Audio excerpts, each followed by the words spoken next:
Salutations à tous les frères et sœurs en Yehoshua Mashiach, notre Seigneur Jésus-Christ.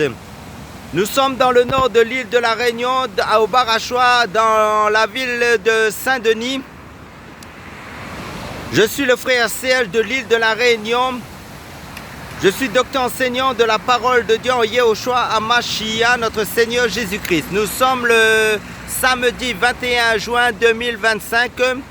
Sur ma chaîne, comme je l'ai toujours dit, nous parlons que du Seigneur Jésus-Christ, car la Bible est christocentrique et les saintes écritures de Genèse jusqu'à Apocalypse est centrée sur notre Dieu qui est le Seigneur Jésus-Christ dans tous ses aspects. Il est le Fils de Dieu, il est le lion de la tribu de Juda, il est la parole de Dieu, il est le roi des rois, il est le chemin, la vérité et la vie. Il est le Shiloh, il est El, il est Yehoshua, il est Yahweh, il a plusieurs aspects parce qu'il est la sagesse infiniment variée de Dieu que nous devons prêcher, que nous devons exhorter, que nous devons exhorter les uns et les autres pour être édifiés, pour être consolidés, pour être affermis, pour être fortifiés, pour être construits, pour être édifiés quand Jésus-Christ, notre Dieu, notre Père céleste, selon Ésaïe chapitre 9 verset 5 qui nous est dit car un enfant nous est né, un fils nous est donné, la domination reposera sur son épaule, on l'appellera admirable conseiller, Dieu puissant,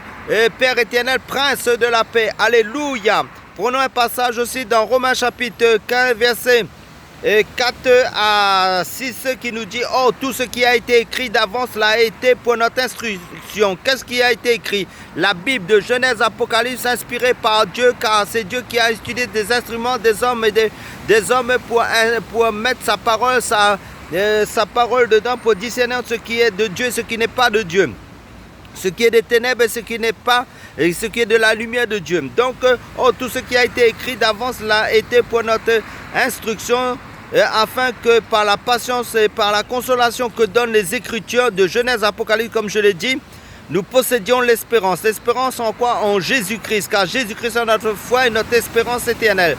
Que le Dieu de la persévérance et de la consolation vous donne d'avoir les mêmes sentiments les uns envers les autres, selon Jésus-Christ, afin que tous ensemble d'une seule bouche vous glorifiez le Dieu et Père de notre Seigneur Jésus-Christ. Amen. Alléluia.